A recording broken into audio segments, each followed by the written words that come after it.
Do you want to learn how to safely buy and securely store your Bitcoins? CoinCompass.com is running a free 2-hour webinar on Sunday, 31st of May. To register and for more details, visit CoinCompass.com/webinar. That's actually a really good point. We've had this issue before. People go to Bitcoin.com to buy Bitcoin. However, Bitcoin.com is selling their own version of Bitcoin, which is Bitcoin Cash. And if you go to our website, you'll read on our front page, did you know that Bitcoin.com is not actually Bitcoin? So this is one of the reasons we started this business, was to help people not just show them how to keep their Bitcoin safe, to make sure they're actually buying the Bitcoins they think they're buying. Welcome to the Bitcoin Basics Podcast with your host Ferris, that's me, and Gordon from CoinCompass.com, enabling you to safely buy and securely store your Bitcoins. All resources are in the show notes and description, including our full disclaimer.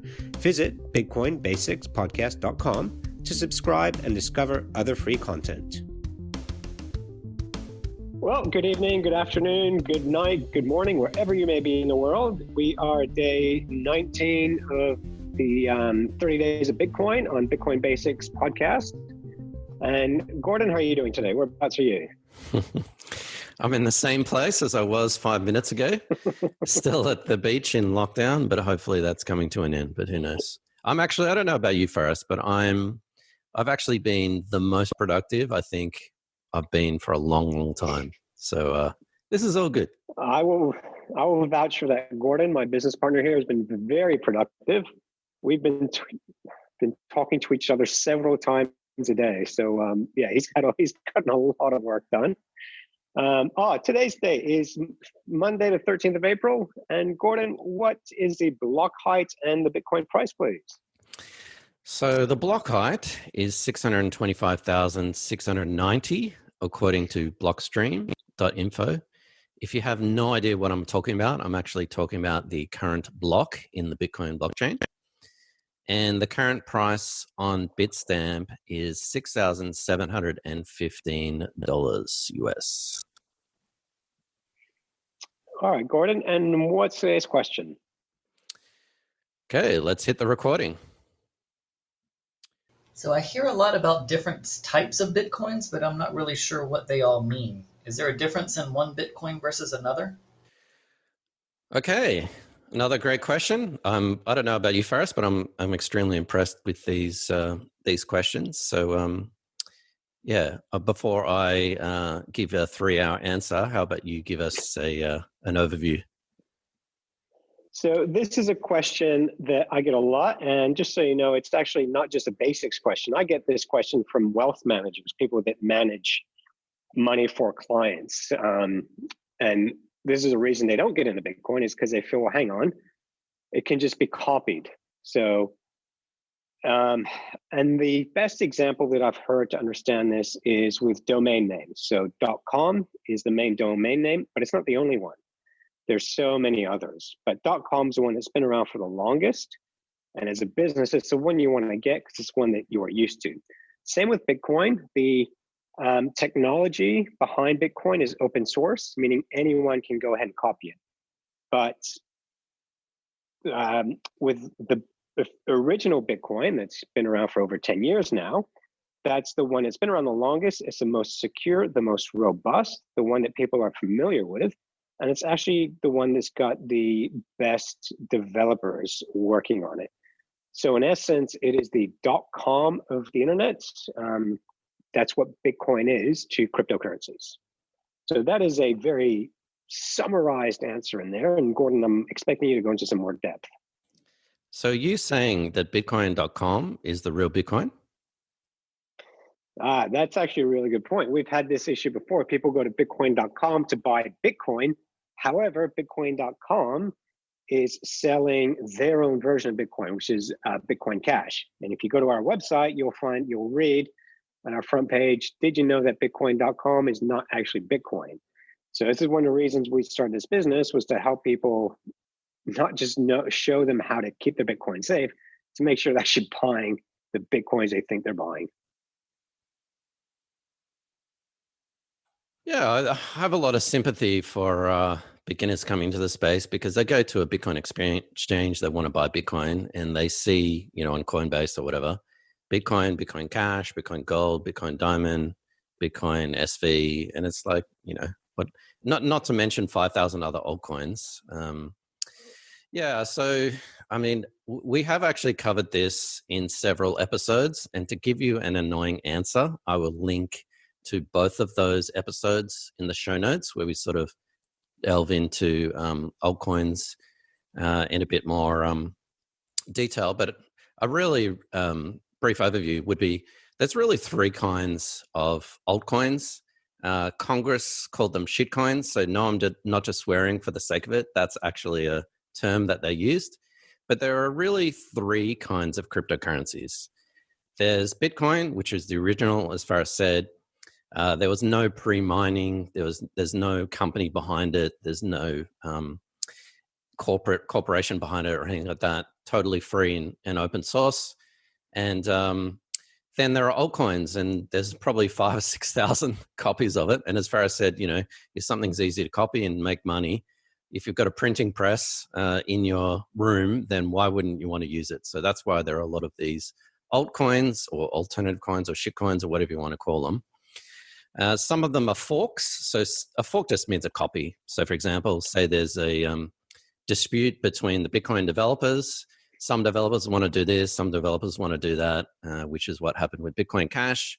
They just split and they go off on their own way. So there are those kind of coins. And then the last kind of coins are tokens. And those tokens don't have their own, we call this giant spreadsheet, this digital ledger. They're kind of like tokens that sit on top of that.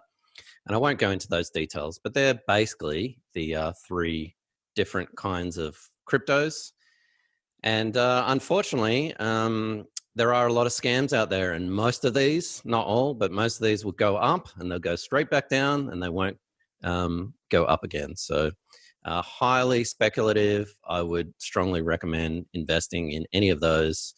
But I think the best example is just to look at the top 3 or 4. So we've got Bitcoin as number 1. So if you went to CoinMarketCap, which shows you the list of coins by market cap, and Bitcoin is number 1.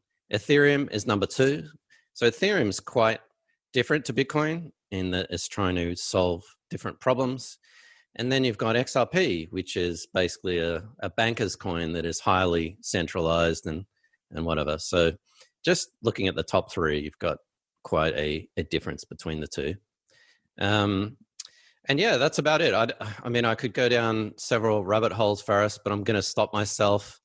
And the last thing that I'll just say is because Bitcoin was the first coin, every other coin after Bitcoin tries to fix something that Bitcoin is missing. So with cryptocurrencies, you have 3 things, and we've mentioned these in previous podcasts, and there's security, scalability, and decentralization. So most altcoins think that Bitcoin's slow, and that's why most altcoins exist. They say Bitcoin can only do X amount of transactions per second. It's about 7. Our new shiny buzz coin can do 1 million transactions a second. And that's what it is. Ripple, for example, can do, 10,000 transactions or maybe more. Just as a comparison, Visa, MasterCard can do 40,000 transactions a second.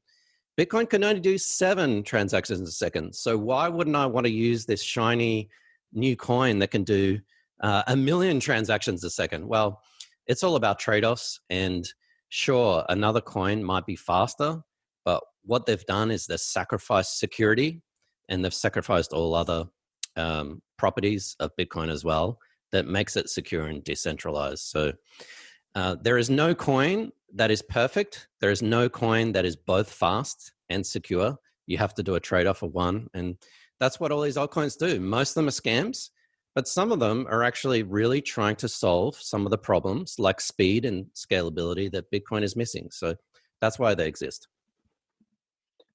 Yeah, thank you, Gordon. I'm actually glad you brought that up as well, because what we've seen is these coins came out to solve issues like privacy in Bitcoin and speed. And eventually Bitcoin will actually adopt those. And we won't talk about it now because we've done a podcast about this, is the Lightning Network.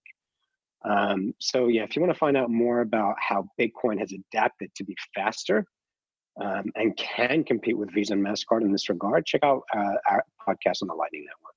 But thank you, Gordon. I'm very impressed with how much you held back on that, and that was an excellent answer. Thanks. So I'm going to stop myself.